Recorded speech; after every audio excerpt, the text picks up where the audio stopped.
Hey fellas, welcome back. Part 3 of the HPH models B17 nose section. I've been plugging away at this for the last few days and I found that it lacks a lot of detail.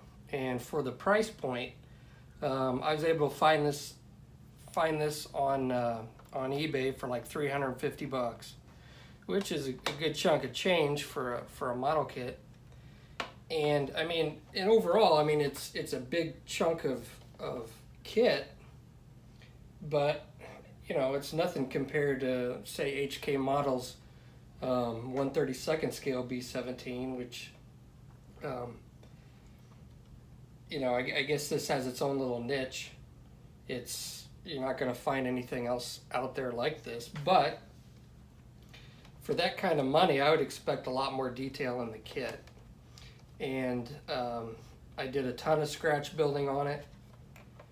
You know, the fit's not great. I think, and from my understanding, HPH Models is a small company. I don't know how old this is, but I mean the detail and the accuracy I think is kind of lacking. And one individual pointed out that I guess there were two different versions of the Memphis Belle, and the original one didn't. The original one, excuse me, that flew in World War II didn't have the Astrodome on it, but it did have the larger gunner windows. The one that they made that they had for the movie had the Astrodome, but then had smaller windows. And this one they have, it's kind of a hybrid between the movie version and the original one. So, I mean, if you're looking for your accuracy, you're gonna have to, you know, take out one or the other depending on which one you want to do. I contacted the owner about it and he wanted the Astrodome on there. So we're leaving it as is. I'm close to paint. Probably in the next day or so I'll get paint on it. I don't know, maybe today. I still need to work on filing down some of this area around the windows where I'm going to put the clear parts, but I'm not going to be able to put the clear parts in until after I paint it. And I don't know how well those are going to go in. Everything else, I mean, I don't know, when you deal with resin, especially with bigger pieces, almost all the bigger pieces are warped, but you kind of expect that with resin. And that's just a matter of heating it up and bending it back into shape as best you can. I think I got most of the warpage out of it. Once you glue it down, it kind of takes some of that out as well. But, let's see, what else did I have in here? And like I said, there's a lot of scratch building that I did. Like the Bombardier's compartment was pretty inaccurate from what I've seen. And I've tried to remedy that, especially with the floor. And you can see if you can see this. I haven't glued this in, this is just like a dry fit.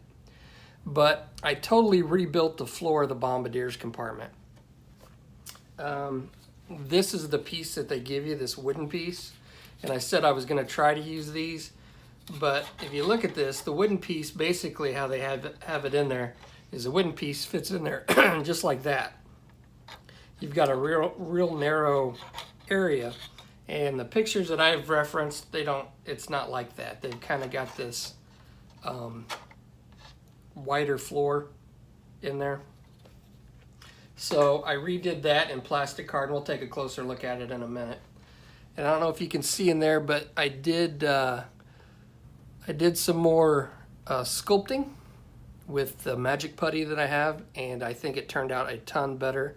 It's a lot easier to work with than Milliput, and I think the results are much improved. And we'll get a closer look at that here in a sec. So before I rip this out, you can see this just fits in here like this.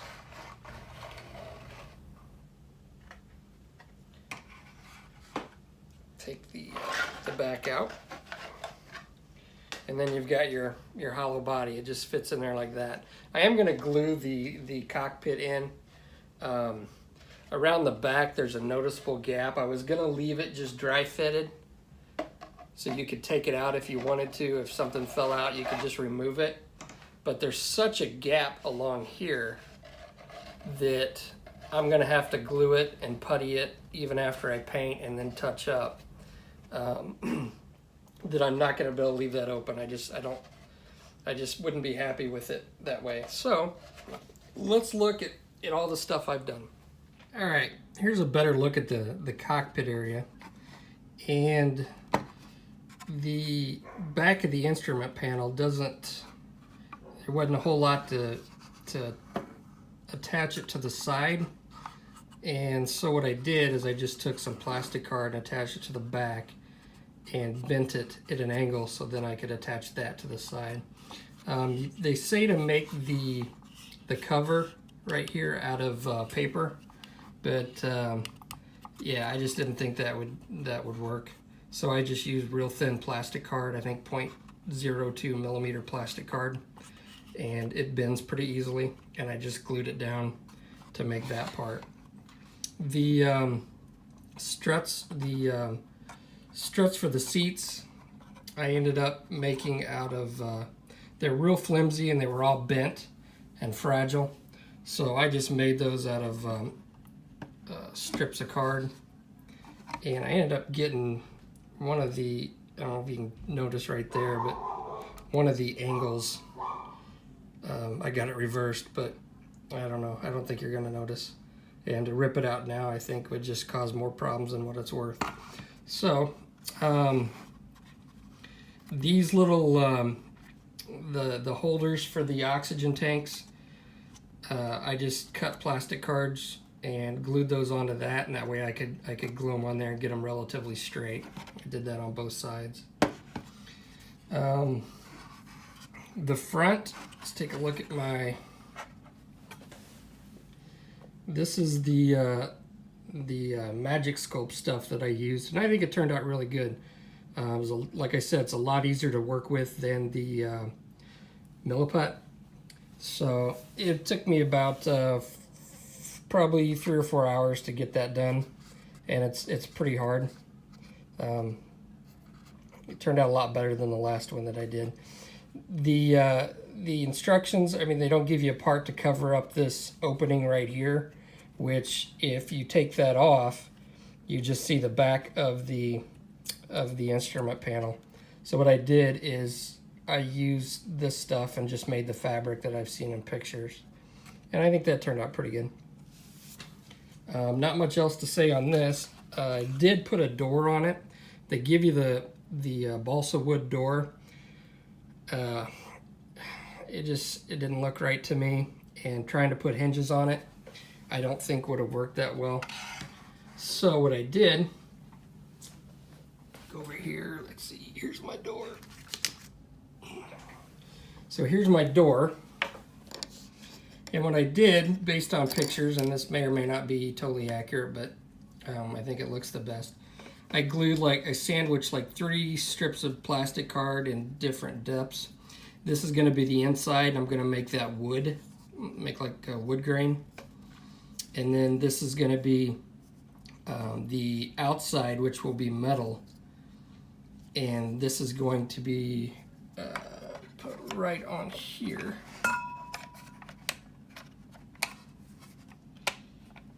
It'll fit right in there. And then what I'll do is I got some brass pins, and I'll put them in there, and you'll be able to open it. So that was all scratch built. And it should be pretty flush. It's a little off on the bottom, but we're gonna go with it. But I think that's a lot better solution than the balsa wood door. Let's see. Here is the flooring, the Bombardier's compartment floor. And as you can see, as I got it out here, compared to the one that they give you, I believe my floor is a lot better and a lot more accurate. Not that I'm a rivet counter, but I tried to make this more accurate and improve the detail just a little bit better than the kit.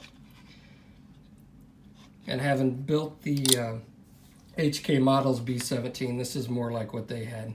So basically this is plastic card. I reinforced the bottom of it and built the I think they call it that metal substructure under there. I used some pieces from my scrap pile and made those little struts. And then this will be all wood. I scribed in panel lines, and then so it'll look like different pieces of wood that they put together to make the flooring. So I think that's a much improved part. I also made the desk in the Bombardier's compartment. I scratch built that out of plastic card and tubing, and I fitted it to where whenever I put this section in, I can just drop this in on that little thing and then glue the rest of it. And I also added for the chair this little swivel arm, and that was landing gear from something or another that I had left over. And the seat will sit right on top of that, and I'll pin it in with a brass pin. Over here, one thing they show on the outside of the box that they don't include in the kit is a Norden bomb sight. And I debated on whether to build one or not. My scratch building skills aren't that great, and this is just kind of it roughed in. I'm going to use some Mr. Surfacer to go around, because I believe the outside casing was kind of like a cast metal, and I'm going to take some Mr. Surfacer and go around that. Hopefully once I get this painted all one color, it'll look better. But that's kind of put together with scratch parts, a little bit of molding with a Magic Sculpt, and some plastic card and some wiring. It's coming out of focus. To try to get this somewhat accurate, and then I'll put in the glass afterwards. So that will fit right on the front. Hold on a second. So hopefully this will be, this will look okay. I don't know, we'll see once I get it painted how it looks. I think it'll look a lot better than what it does now. But yeah, that's some of the scratch building that I've done. The kit was missing, it had these 2 barrels. They give you 4 guns, but they only gave me 2 barrels. I don't know if it went missing. I know the owner had bought this secondhand. So I ended up having to make 2 more gun barrels. And it's basically aluminum tubing surrounded by plastic tubing that I kind of created the shroud just to try to get as close as possible to the other ones. These guns, I'll bring these over here so you can see them a little bit better. These gun barrels, this part fits inside of the Bombardier's compartment and up to the window on the side gunner's position. And then on the outside, the gun barrel just sticks in there.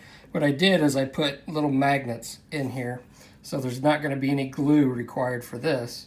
And then the owner can just stick it in there and it'll stay, just like that. What else? I built a little lamp for the desk. That's not included. I ended up using some plastic tubing for the steering wheels. So you can see this. Come into focus, camera. I ended up using some plastic tubing. Otherwise, they just had you put this on the, glue the wheel onto the tube or the column, and that just didn't look right. Here is the top turret gunner's position. It's kind of a pain. I pinned it in on the bottom to be a little more stable. Not a whole lot of detail there, but yeah, we're just going with it.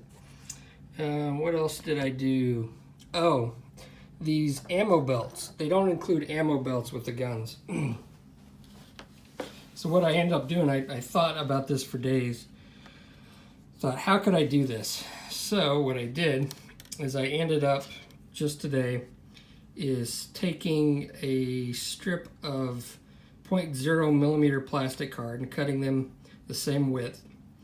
And then I've got this Johnson & Johnson's tape.